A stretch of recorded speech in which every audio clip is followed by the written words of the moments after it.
Hello everyone. आज जो demand आई है वो है डी एंड एफ ब्लॉक के कुछ प्रीवियस ईयर क्वेश्चंस की। So let us discuss those. The first question is like zinc, cadmium and mercury are d block elements but not considered as transition elements. तो तीन जो elements हैं D block के अंदर present तो होते हैं बट इनको ट्रांजिशन एलिमेंट्स नहीं बोलते हैं, ऐसा क्यों? तो सबसे पहले आपको ट्रांजिशन एलिमेंट का मतलब पता होना चाहिए।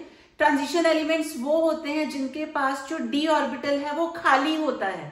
ठीक है, खाली होगा, चाहे वो नॉर्मल उनके ग्राउंड स्टेट में हो या किसी भी कॉमन ऑक्सीडेशन स्टेट में हो। तो अगर डी में कुछ भी जगह बाकी है, इनकम्प्लीट है, तो उसे हम ट्रांजिशन एलिमेंट बोलते हैं। और अगर डी पूरा कंप्लीटली फिल हो जाए तो उसे ट्रांजिशन कंसिडर नहीं किया जाता। अब ये जो जिंक, कैडमियम और मरकरी है, इन तीनों के केस में डी फुल्ली फिल होता है। इनका जो डी है उसके पास टोटल 10 इलेक्ट्रॉन्स होते हैं, पूरा भरा होता है। Therefore, these are not considered as transition elements. Now, which transition metal of 3D series does not show variable oxidation state? तो ऑक्सीडेशन स्टेट से रिलेटेड जनरली क्वेश्चन पूछ ही लिया जाता है बोर्ड्स में। ठीक है, इसका पूरा एक टेबल है जो आपने लर्न किया होगा, तो वहीं से डायरेक्ट क्वेश्चंस पूछे जाते हैं। अब अभी पूछा गया है कौन सा ऐसा मेटल है जो वेरिएबल ऑक्सीडेशन स्टेट शो नहीं करता। तो वैसे तो जो फर्स्ट एलिमेंट है और लास्ट एलिमेंट, फर्स्ट होता है स्कैंडियम 3D सीरीज का, लास्ट होता है जिंक, ये दोनों ही वेरिएबल ऑक्सीडेशन स्टेट शो नहीं करते हैं। बट यहाँ पे उन्होंने बात की है ट्रांजिशन मेटल की। अब जिंक के तो हम ट्रांजिशन एलिमेंट बोलते ही नहीं है, तो जिंक यहाँ आंसर नहीं होगा। विल बी राइटिंग स्कैंडियम, जो एक ही ऑक्सीडेशन स्टेट शो करता है, which is equal to +3। The next question is, why do transition metals and their compounds show catalytic properties? तो बड़ा सिंपल सा इसका आंसर है, इसको लर्न कर लेना इंपॉर्टेंट है। बहुत बार ये रिपीट हो चुका है कि जनरली जो ट्रांजिशन एलिमेंट्स हैं उनको हम लोग एज कैटलिस्ट यूज करते हैं। तो सबसे बेसिक रीजन तो यही है, because they can show variable oxidation state. कोई एक नॉर्मल उनका ऑक्सीडेशन स्टेट होता है, फिर वो रिएक्टेंट के साथ जुड़ जाते हैं, उनका ऑक्सीडेशन स्टेट बदल जाता है। उसके बाद वापस वो रिएक्टेंट से प्रोडक्ट जब बनाते हैं फिर अपने पुराने ऑक्सीडेशन स्टेट में आ जाते हैं। तो क्योंकि they can show variable oxidation state, therefore they are generally used as catalyst.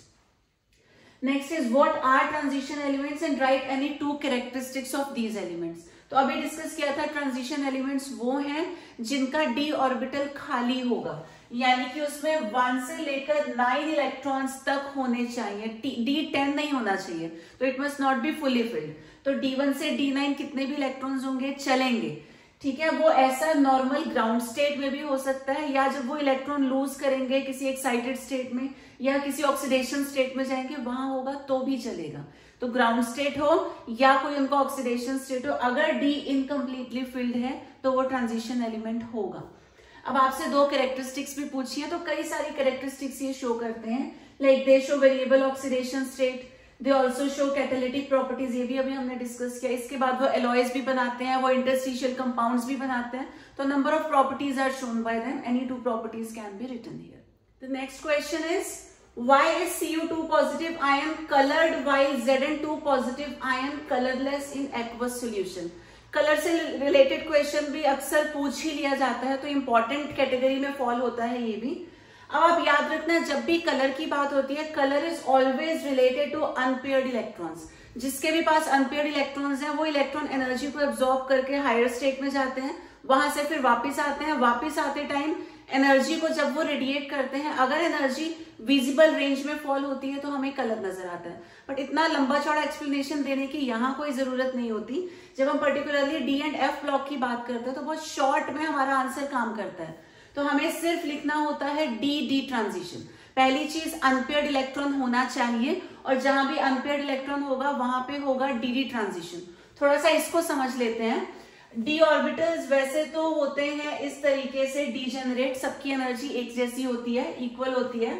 But फिर जब इसमें स्प्लिटिंग होती है into T2G and EG, this way splitting हो जाती है, तो मान लो यहाँ कुछ इलेक्ट्रॉन्स प्रेजेंट हैं। ठीक है, अब ये ऊपर खाली है हमारा EG, तो यहाँ के कुछ इलेक्ट्रॉन्स निकल के ऊपर जाएंगे, ऊपर से वापस आ जाएंगे, खाली जगह मिलेगी तभी तो ऐसा हो पाएगा। और अगर इलेक्ट्रॉन सारे के सारे पेयर्ड है तो वहां पॉसिबल नहीं होता। सिंगल वाला तो जा सकता है, लेकिन जहां पेयर है वो इलेक्ट्रॉन्स ऐसे नहीं ट्रांजिट कर सकते, तो वहां ट्रांजिशन पॉसिबल नहीं है।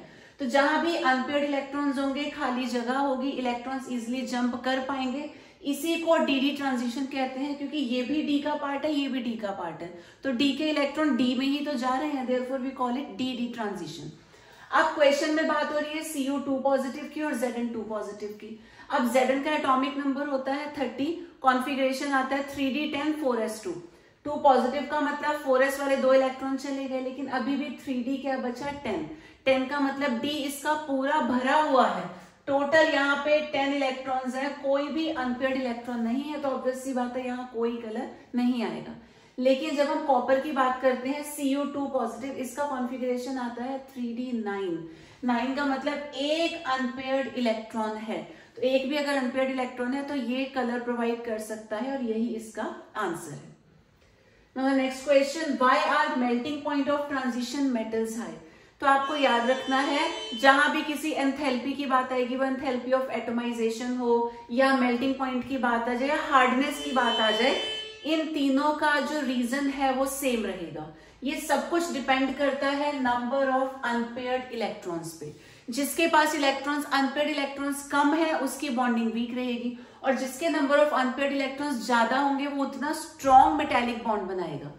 तो बात हो रही है ट्रांजिशन मेटल्स की, इनका मेल्टिंग पॉइंट क्यों हाई होता है, तो हम लोग बोलेंगे इनके पास काफी ज्यादा नंबर ऑफ अनपेयर्ड इलेक्ट्रॉन्स हैं, जिसकी वजह से जो मेटेलिक बॉन्ड बनता है वो काफी स्ट्रॉन्ग होता है, और इसी वजह से मेल्टिंग पॉइंट इनका हाई हो जाता है। Next, in the 3D series scandium से लेकर जिंक तक which element shows the maximum number of oxidation states?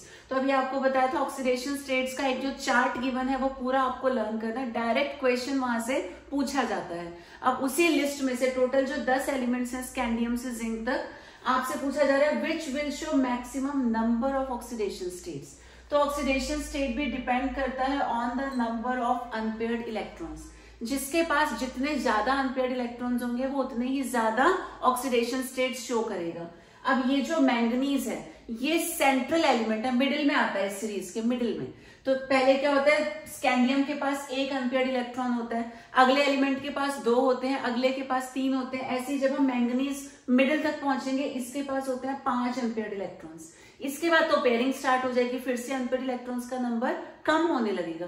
तो मैक्सिमम अनपेयर्ड Mn के पास होते हैं, therefore maximum number of oxidation states Mn he show करता है, और सबसे हाईएस्ट ऑक्सीडेशन स्टेट भी यही शो करता है। पूरी सीरीज में सबसे बड़ी जो वैल्यू आती है हाईएस्ट ऑक्सीडेशन स्टेट की, that is also shown by Mn। Next, Cu positive compounds are white whereas Cu2 positive compounds are coloured. तो जस्ट अभी हमने डिस्कस किया था, कलर का रीजन है अनपेयर्ड इलेक्ट्रॉन्स, जहां पे अनपेयर्ड इलेक्ट्रॉन्स होंगे वहां डी ट्रांजिशन होगा, कलर आ जाएगा। तो अब Cu पॉजिटिव की बात करें तो इसका कॉन्फ़िगरेशन होगा 3d10, पूरा डी इसका भरा हुआ है, कोई भी सिंगल इलेक्ट्रॉन नहीं है जो ट्रांजिशन शो कर पाए। लेकिन Cu2 पॉजिटिव का कॉन्फ़िगरेशन है 3d9, एक अनपेयर्ड इलेक्ट्रॉन है तो एक भी सिंगल आएगा, वहां पे डी ट्रांजिशन होगा, वहां पे कलर आएगा। So the next question is write the formula of an oxoanion of chromium and manganese in which it shows oxidation state equal to its group number। ठीक है, पहले तो ग्रुप नंबर आप समझ लो। ये एलिमेंट्स हैं 3D सीरीज के। अब 3D सीरीज में इसका ग्रुप नंबर होता है 3, देन 3, 4, 5, 6, 7, 8, 9, 10, 11 एंड 12।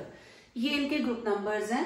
अब वो बोल रहे हैं एक तो आपको क्रोमियम का ऑक्सोएनायन फाइंड करना है, दूसरा मैंगनीज का ऑक्सोएनायन फाइंड करना है, जहां पे इनका जो ऑक्सीडेशन स्टेट आएगा that will be equal to its group number. ठीक है, तो ग्रुप नंबर हमें पता चल गए। अब ये ऑक्सोएनायन होता क्या है? ऑक्सो का मतलब बॉन्ड बनेगा ऑक्सीजन के साथ, और एनायन का मतलब उसके पास एक नेगेटिव चार्ज भी होगा। तो कोई ऐसा कंपाउंड ढूंढना है, कोई ऐसा ऑक्सोएनायन ढूंढना है जहां पे ऑक्सीडेशन स्टेट निकल के आए ग्रुप नंबर के इक्वल। अब पहले बात हो रही है क्रोमियम की, तो क्रोमियम का ग्रुप नंबर है 6।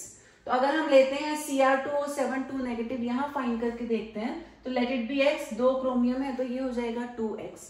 ऑक्सीजन का स्टेट होता है -2, -2 इंटू 7 हो जाएगा -14, इक्वल टू में ये आ जाएगा -2, 2x इज इक्वल टू 12, तो x की वैल्यू यहाँ पे +6 निकल के आएगी, विच इज द सेम। ऐसे फिर वो Mn के लिए पूछ रहे हैं, Mn का ग्रुप नंबर है आपका 7, तो 7 के लिए हमने लिया MnO4 नेगेटिव, तो let Mn be x, oxygen होता है -2, लेकिन 4 है तो -2 × 4 हो गया -8 इक्वल टू में ये -1, x की वैल्यू आ गई +7। अब ये आपको थोड़ा सा यहाँ लर्न करना पड़ेगा और इंपॉर्टेंट है, ये भी फ्रीक्वेंटली पूछा जाता है। Then calculate the spin only movement of CO2 positive. अब यहाँ पे क्या करना है, जब भी आपसे स्पिन ऑनली पूछा जाए या मैग्नेटिक मूवमेंट पूछा जाए, उसका फॉर्मूला ये होता है μ = n√n+2।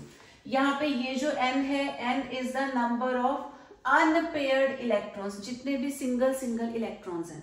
तो अनपेयर्ड इलेक्ट्रॉन्स फाइंड करने के लिए हमें पहले इसका कॉन्फ़िगरेशन लिखना पड़ेगा। अब जो कोबाल्ट है उसका एटॉमिक नंबर होता है 27, तो जब कॉन्फ़िगरेशन लिखेंगे अंदर तो सारी सबशेल्स फुली फिल्ड होंगी, बाहर आ जाएगा 3d7 4s2। लेकिन कोबाल्ट +2 स्टेट में है, तो +2 का मतलब लास्ट के 2 इलेक्ट्रॉन्स को हटा देंगे तो हमारे पास आ गया 3d7। तो 3d में हमने 7 इलेक्ट्रॉन्स को शो किया। अब यहां से पता चला हमारे पास 3 अनपेयर्ड इलेक्ट्रॉन्स हैं, तो यहाँ पे n की वैल्यू हम लिखेंगे 3 + 2, तो ये आ गया 5 × 3 √15 यूनिट हो जाएगी bm। Next, identify and give reason as per the property indicated. तो फर्स्ट पार्ट में Sc3 पॉजिटिव है, Cr3 पॉजिटिव है, आपसे पूछा इन दोनों में से डायामैग्नेटिक क्या होगा, कौन सा होगा दोनों में से डायामैग्नेटिक।